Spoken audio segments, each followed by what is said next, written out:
Hello, everyone. Welcome back to another episode of the Life by Design podcast. On this week's episode, I talk with Josselyne Herman-Saccio. Josselyne is a transformational coach and course leader with more than 30 years experience. As an author, CEO, former pop star, community activist, founder of a non-profit and coach, she's worked with all kinds of people to empower them to live the life of their dreams now and ultimately become unmessable with. In this week's episode, expect to learn about being stuck, elevating your life, regulating your nervous system, imposter syndrome, and much, much more. Enjoy the episode. Now, guys, before we start this week's episode of the podcast, I want to talk to you about the Life by Design Mastermind. The Life by Design Mastermind is the mastermind for go-getters and high achievers who are looking to create a more successful, fulfilling, and balanced life by design. If you're serious about transforming your life,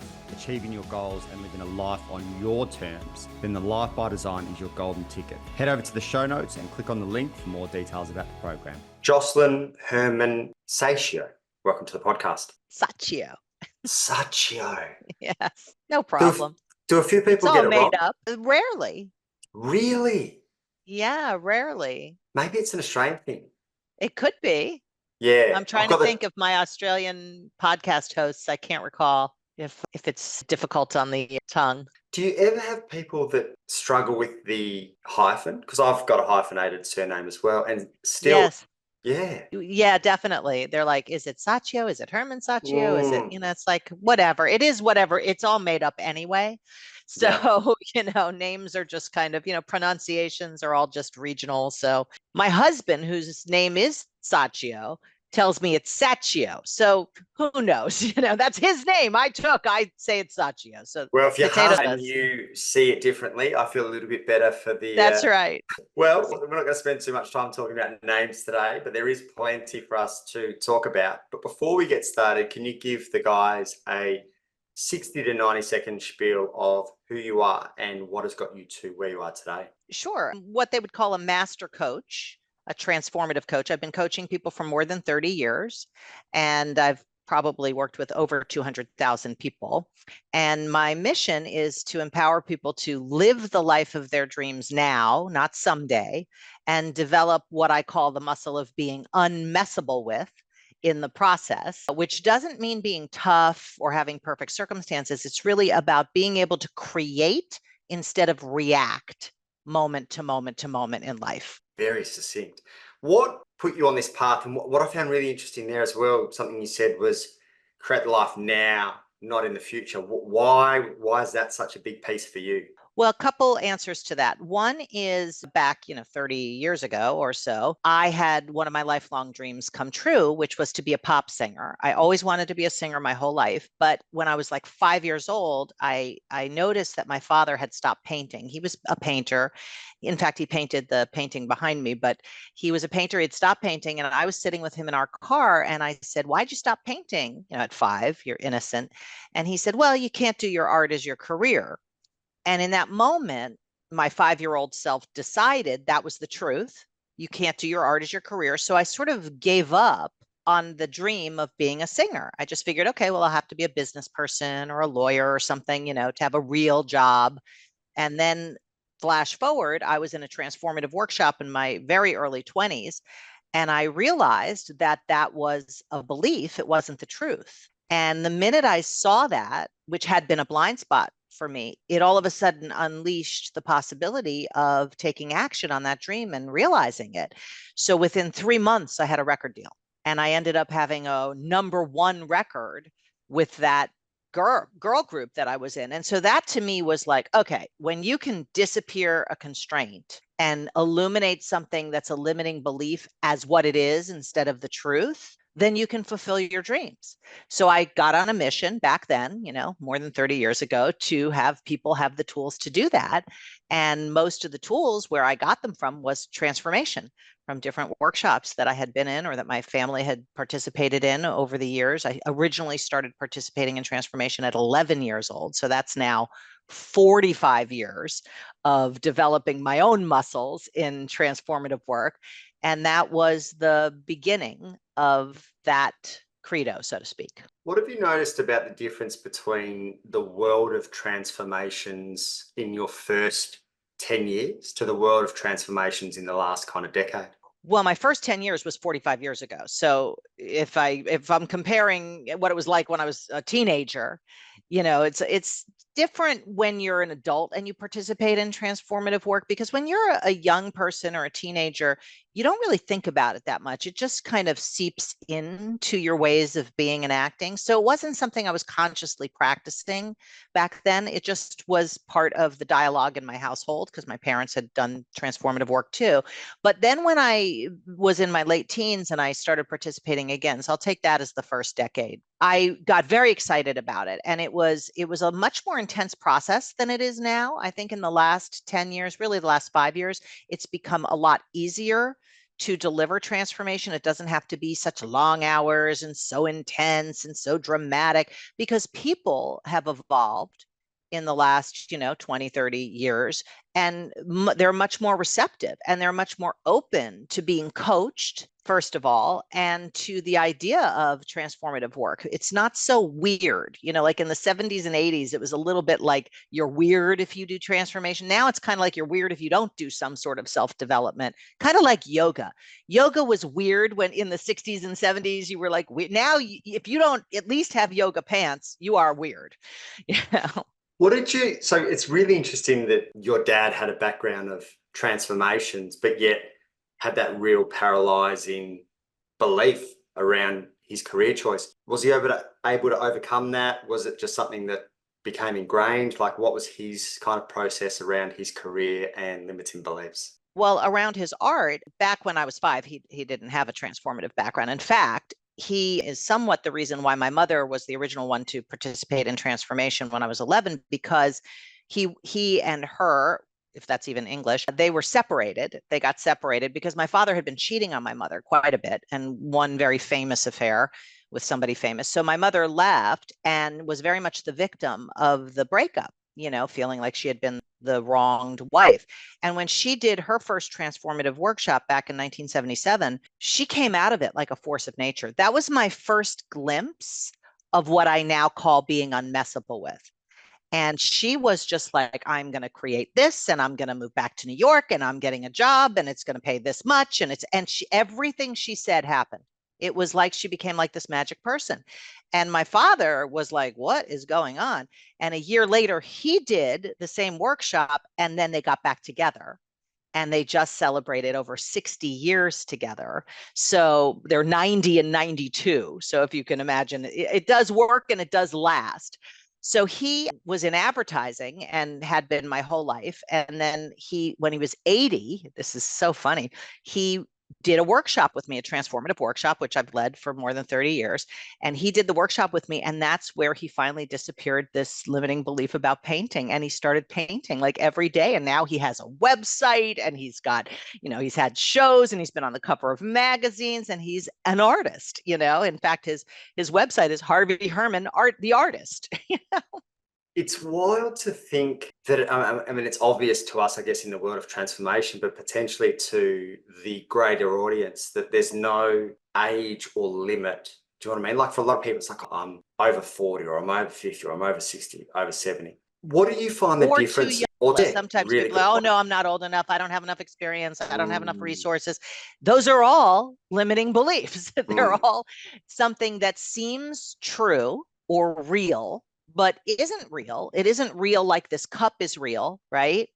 It's a real belief, but just like Santa Claus is a real belief, it doesn't mean that your belief is an accurate reflection of reality. It's an interesting question for many to ponder, but how does one start to identify a limiting belief? Because it's their belief, and for that reason, they probably don't believe it's limiting. Well, the first place I'd look is any place you experience being stuck or disempowered or feel like something's not available or possible. And that would be a place to look. Now, I would, in the years that I've been doing this, it's almost always through the benefit of having a coach, somebody who can see what you can't see, that those kind of blind spots and limiting beliefs are illuminated. It's very difficult to do it on your own. And I am masterful at it. And I have coaches, because I can't see what I can't see. And neither can you. And no matter how great you are at coaching other people, it's very different when you're looking at your eyeballs with your eyes. What's been your experience over a 30, 40-year period when it comes to you having coaches? Is it, you've been a mix of group transformations, you've mainly had one-on-one coaches? Like, what's been your personal experience? It's built both. I've done group programs and I've had personal one-on-one coaches in many different areas of my life. Any place where I want to elevate my performance or my results, I get a coach. So whether it's in my money or in my well-being or with my business or anything, if I'm not committed to elevating my performance, then you kind of don't need a coach to just keep things the way they are or get through life. It's only if you want to create something that hasn't happened yet that a coach really makes the difference. So when it comes to being unmessable with, I need to say it really slowly so I don't get twisted. What does that mean to you and why did that become so important? Well, it's a word that captures an essence of something, like I said with my mother when I got that glimpse of it. But it really is like being able to fulfill on your vision at any given moment. Most people spend most of the day in what I call reaction mode or survival mode or dealing with life mode, where things are happening, they're coming at you. Whatever it is, the good, the bad, and the ugly come at you and you deal with it and you put out fires and you react to people and to yourself and to your thoughts and to the circumstances. That's a very different space than the space of creation and vision. And most people, when they're first starting something, whether it's a relationship or a business or a project, they're in that space of creation, mostly. And it's exciting. It's kind of like you're taking actions. You don't really know how it's going to work. And even your failures are sort of exhilarating. But then at some point, once you create something, and again, you can map it onto your own experience of when you created this podcast or when you created a relationship in your life. At some point, it goes from that sort of magical creation space over to now I got to manage what I created. I've got to keep it going. I got to keep it alive. This business, I got to keep it surviving. I got to keep the numbers. I got to have this really, now who's going to go to the supermarket, who's taking the kids this weekend, who's doing that. So you're now managing what you created, which is in the world of reaction. And it has you looking down and in at what to do to deal with what's there. Very different muscle than up and out at vision and fulfilling on your dreams. So my coaching methodology is really to empower people to identify when they're in that space of reaction and have strategies to move to the space of creation quicker and quicker and quicker so that they can fulfill on their visions, whether it's in their community or their relationships, their family, their business, and actually take the kind of actions that are going to produce the results that would be a representation of that vision fulfilled. That was a lot of words. I don't know if that was a little too complex. It was excellent and complex. So I want to break it down. Mm-hmm. What comes to mind for me with that, and I literally got off a call with a client before and we're talking about the before and after because she's kind of in it at the moment, is if I use my former self in Sydney in particular, I feel like I was so busy being busy, but if I got to the end of the day and I looked at what actually moved the needle, I'd be hard pressed to find what actually moved the needle. Whereas I look at my life now and there's a lot of white space in my diary, which I love, but I can 10x on execution and productivity than what I used to. Mm-hmm. I know nervous system for me has been a really big one in terms of regulating my nervous system. And for that reason, I can execute really well. But are you talking kind of that, like the reaction, creativity, the space, execution? Is that kind of where you're going with that? Definitely, that's part of it. It's not the whole deal, but like for you, what I'm hearing from what you're saying is one of the things that messes with you is your nervous system reactions, So for you, that would be the thing that I would hack, come up with a hack for so that you could stay out of that world of, and I get it. I have clients that deal with that where it's like all of a sudden their chest is tight or their throat, gets sweaty or whatever happens to people. And because it happens physically, that's the red flag to catch. And most people don't catch their being in a messable with moment until way too late, until it's way past that and they're already downward spiraling in their thinking, right? So what I work with people on is, what is that physical symptom that happens before any of the mental stuff happens?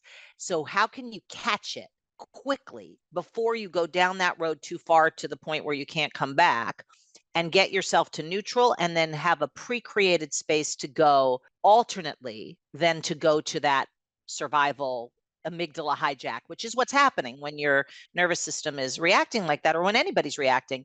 Your amygdala is firing and you're going into survival mode, fight, flight, flee, whatever happens, the brain kicks into that mode. So because it's happening physically, it's important to come up with a physical action to hack it, because you can't just think it away because you're in the back of your brain. So you have to physically get out of that headspace, so to speak, and then start from the prefrontal cortex, or the creation part of your brain, that will enable you to be in a different literal headspace and take actions from that creative space rather than that reactionary space. What I find fascinating about what you just said, and I guess being able to speak firsthand from my experience, but also a lot of clients, is I can only imagine that so many people in a similar position to me, say like a dysregulated nervous system, would feel at or over capacity. So the thought of like adding more in, so to speak, a new tool, a new trick, a new tip. Do you find yourself, when you're working either on a one-on-one basis or, with the workshops and everything that you do, is it a case of subtraction before like adding in this new tool to help them what's that first step when people are already like, fuck, I'm at capacity? The first step is awareness. Mm. And the thought I'm at capacity is not a real thing. You've never been at capacity. It's not a thing. You can't, just like this cup is real, but being at capacity is not. So the thing that is real is the physical sensation that's happening. So if you can separate it from your interpretation about what's happening physically, like I'm at capacity, that's why my chest is tight. No. What's actually happening is your chest is tight. So if you bring awareness to the physicalness of what's happening, it takes it out of that drama, which creates a whole big spiral and makes it 10 times worse, because now you're down that road so far, forget about it. So if you can get to neutral, so to speak, by just being with what's happening in your body, it brings you to a space of what I would call a space of nothing. It's a little conceptual, but you get it when you're just being, that space where you're just kind of being and there's nothing going on. When you can be aware of the physicalness and bring yourself back to what's actually happening right now, then you have like a nanosecond to go someplace else. So it's like you have to pre-create the other space, because in that nanosecond, space doesn't last. The universe doesn't tolerate empty space. You're going to get sucked right back into that other world, because that has 20, 30, 40 years of muscle.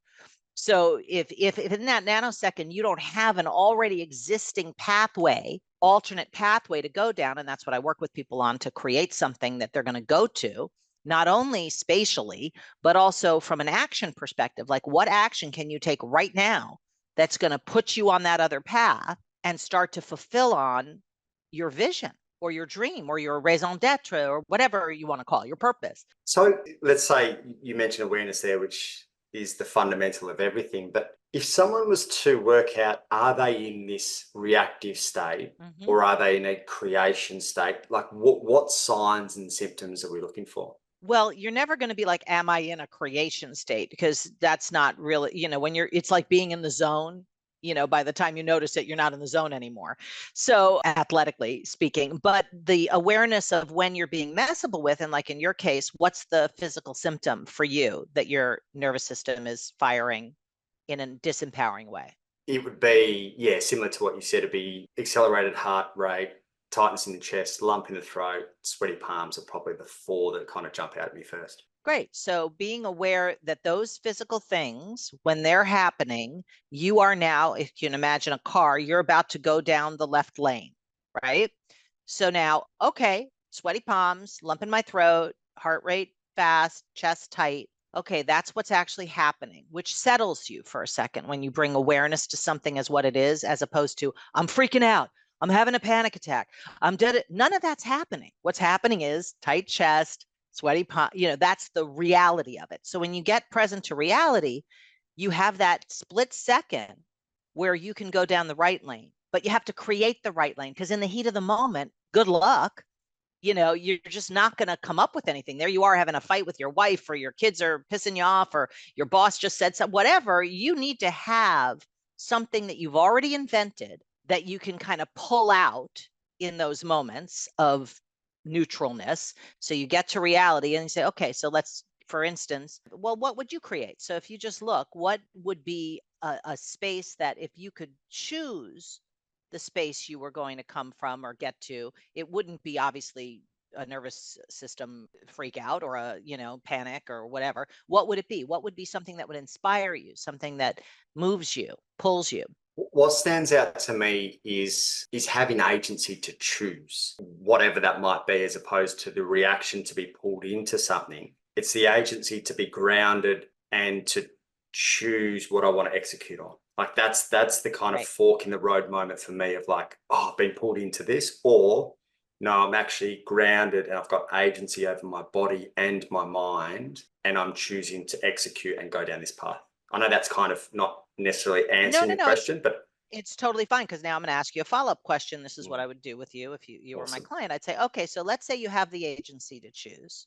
Now what's possible that wasn't possible before? The obvious answer for me that comes through is to execute on what I said I was going to do, as opposed to that wasn't available. There was a lack of agency when I was caught in my dysregulation. Great. So now let's just kind of play it out. Let's say you fulfill on what you said you were going to do.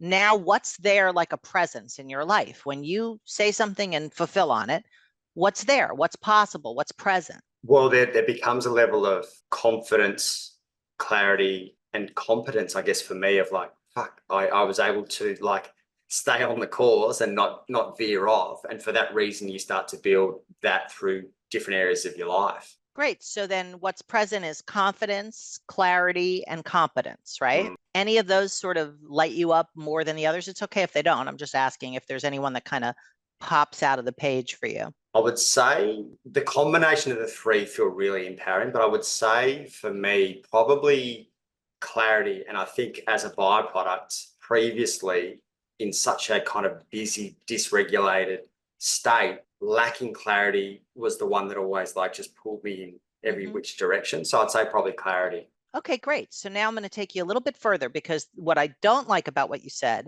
is that it's a fix to something that used to be. So as long as it's fixing something, it's not a creation. It's a reaction to having not been clear. So now let's just take it out a little bit further. I would have let you go until you said that.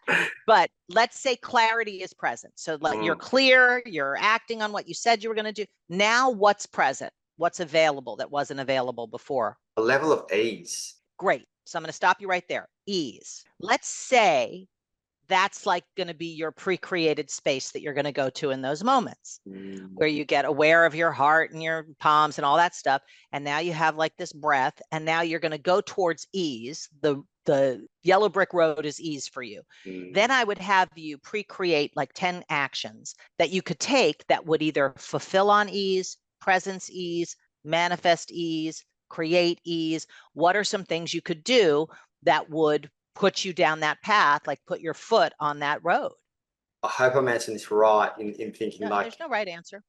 Well, it would be awareness to see when I'm about to go down that dysregulated, like that split second, having awareness around how I feel in my body to choose ease in that path, as opposed to getting.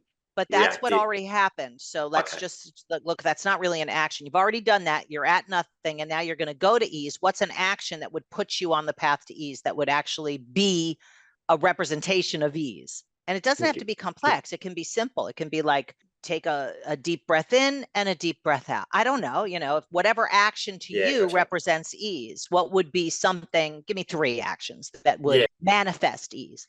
It would be the slowing of the breath, a focus, and like action. Yeah, what action though? See, action is conceptual. This is what most people run into, by the way. They go, well, I'll just take action, but then they don't know what action they're going to take. So they get stuck because they're just coming out of this reaction. So their actions become a reaction to something versus a creation. So this is you creating what actions are going to produce ease. Gotcha. So the breath, okay, so that's a possible action. What would it be another possible action? You're not stuck with any of these, but like just brainstorming. What would be another possible action? Like writing? Am I? Good. Okay. Yeah, cool. Does that create ease for you? Yeah. Great. So, and sometimes you're like in a Zoom call, so you can't just start writing, but maybe you could. But that's why you want to have like at least 10 potential actions that you could take, because you don't know when you're going to get hooked. You don't know when you're going to get messable with. You could be driving your car. You're not going to pull over and start typing. So, the breath thing could work. It could be very simple. I have people, like it's maybe what they see as their vision as an ease, but maybe it's connection. So they just, literally look at the person they're with and have all their attention be on that person versus whatever they're thinking at that moment. Just that one little action brings them out to connection versus crazy town, right? So same thing with you. I would have you, the homework I would give you is to come up with at least 10 actions that really create ease. It could be, stretching. Gotcha. Now I'm starting to make sense, but yeah, gotcha. Yeah. So if we kind of bring this together with your unmessable with, to give the people the first like couple of steps of what we've been speaking about for the last kind of 10 minutes, is it really a case of those like fork in the road moments where you get potentially drawn into reactivity and slide down that path, or your tools to take the other path, the unmessable with, and knowing, one, obviously having the awareness to notice those fork in the road moments, but 2, having your toolkit to head into the creative path as opposed to the reactive? Is that where we're going with this? It's kind of the middle of the process from when I work with people, but that's definitely very important, because those are those moments when you're messable with. When you're not messable, when things are going great, it's easy to be unmessable with. It's like, no problem. It's when challenging circumstances come up that you are called upon to make those kind of choices. But most people don't have a choice. They just react. Reaction is like the absence of choice, right? Like going to what you said. So the first thing I do when I work with people is I find out what they want in life. Some people don't even know what they really want because they're so busy dealing with their life, and especially successful people. And most of the people I work with are very successful business owners, entrepreneurs, whatever. They're good at reacting. That's how they got where they are. So they spend all their life in that world of reacting. So to get them into that muscle of magic and creation is like a feat. So to get them looking up and out at what do you really want? What's your vision for life? And how you came up with ease is sort of the work I would do with somebody to find out what's their vision from a spatial perspective. And then what goals do they have? It's not about the vehicle so much. It's about the vision, because if your vision is to make a difference with people, right? There's lots of vehicles to do that. So it isn't so much dependent on that project or that business. You could create making a difference at Starbucks when you go to get a cup of coffee. That's how you can live your dream now, back to your original question, rather than someday, because ease is something you could bring to life. You don't have to get it out of winning an award or making X amount of money. You can bring ease to sitting in traffic. You could bring ease to the next conversation you have with a family member. You can be the space of ease in your life for yourself and others. That's what I mean by now, not someday. So correct me if I'm wrong, but it appears like a lot of your magic is in the helping people move from stimulus and reaction, where those two things are tied together, to stimulus, space, response, or what you call creativity. Creation. Yeah, it wouldn't really be a response, because that would be to something, which is a reaction. Gotcha. Yeah. So if you have a created vision, whatever it is, whether it's self-expression or creativity or whatever, it doesn't really matter what it is. Then you have projects, right? that you're doing, whether it's your company or whatever you're up to in life, in reality, to produce results. Then there's going to be actions that need to be taken to fulfill on those projects or initiatives or companies. No, when I coach somebody, when they don't take the action that needs to happen, it's great news, because then I can say, great, what messed with you? What got in the way? And then we can create a hack just like we just did, like it's great news. Now, if they do take the action to fulfill on their measures and their goals, great. Then now they're going to have results. So it's kind of like you can't lose in this methodology, because you're either going to identify and dismantle what messes with you, or you're going to be fulfilling on your wildest dreams. So based on your experience, the 30 to kind of 45 years of it, do you find common themes amongst whether it's age groups or levels of success? Do you find common themes as to what makes them messable? So is there common themes in your 20s, your 30s, your 40s, your 50s, 60s, or is it like a level of success? Like, what are you seeing in terms of common trends in terms of what is messable when it comes to people? I see the same themes. It's not really isolated to age groups. So I see things like, obviously, time messes with people, money messes with sex. These are the top things, right? Limiting beliefs mess with people, their view of themselves. A lot of people are dealing with what is called imposter syndrome. That messes with people a lot. Like, who am I to be the authority on this? And I deal with people that have to go out and do TED Talks and this and that, and they have this view of themselves like they're not the authority. So how do you deal with those kind of thoughts about yourself or views? Another thing that messes with people are shoulds and shouldn'ts, whether it's that they should or shouldn't do something, or someone else should or shouldn't, that hooks them. So another way of saying being messable with is being hookable. It's like you get hooked and then you're down for the count. You're thwarted, you're stopped, you're in the mud, you're stuck now because you can't see your way through. So I think the themes are just human based. And I've worked with people of all ages and all socioeconomic categories. I work with out of work actors, and I work with multi-millionaires, and it doesn't really matter how much success you have. Something messes with you. Doesn't matter who you are. It's like you're always going to have areas, the next area that hooks you. It's really interesting that you say that, because for a lot of people, I assume that is a light bulb moment. And for some people, they will still believe that when I get to, then I'll be, unmessable with. One topic that you spoke of there, which I find really interesting. And again, I would say from my experience, portions of society think it's, when I get to this level of success, then it won't feature. And that being imposter syndrome. And I'm guessing, based on your history and the type of people that you've worked with, you've noticed imposter syndrome at all levels of quote unquote success. Totally. I mean, it's unbelievable.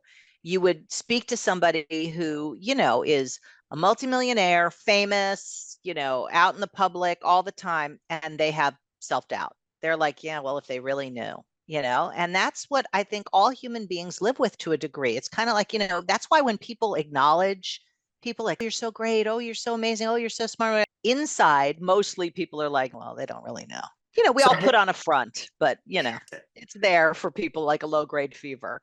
I have actually a process that I developed for imposter syndrome. Maybe I should give that to you guys, you and your readers, as a gift.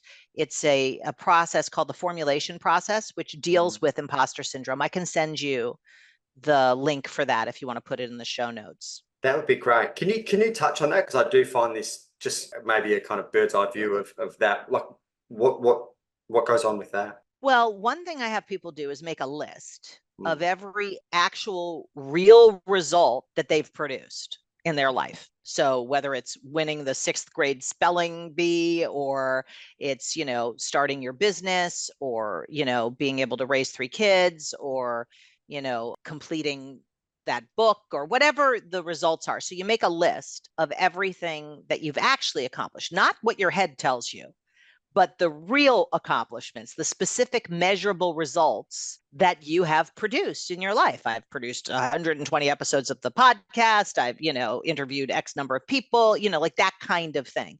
Then what I do is I have people put that into ChatGPT and say, write an introduction, like as if somebody were on your podcast and you were going to write an introduction for them, putting all their accomplishments in there. Write an introduction for this person for a TV show or a podcast or whatever. So it'll come out with an intro for that person. Now, that person is you, but it's not you writing it. So now you just gave them the facts, the reality, right?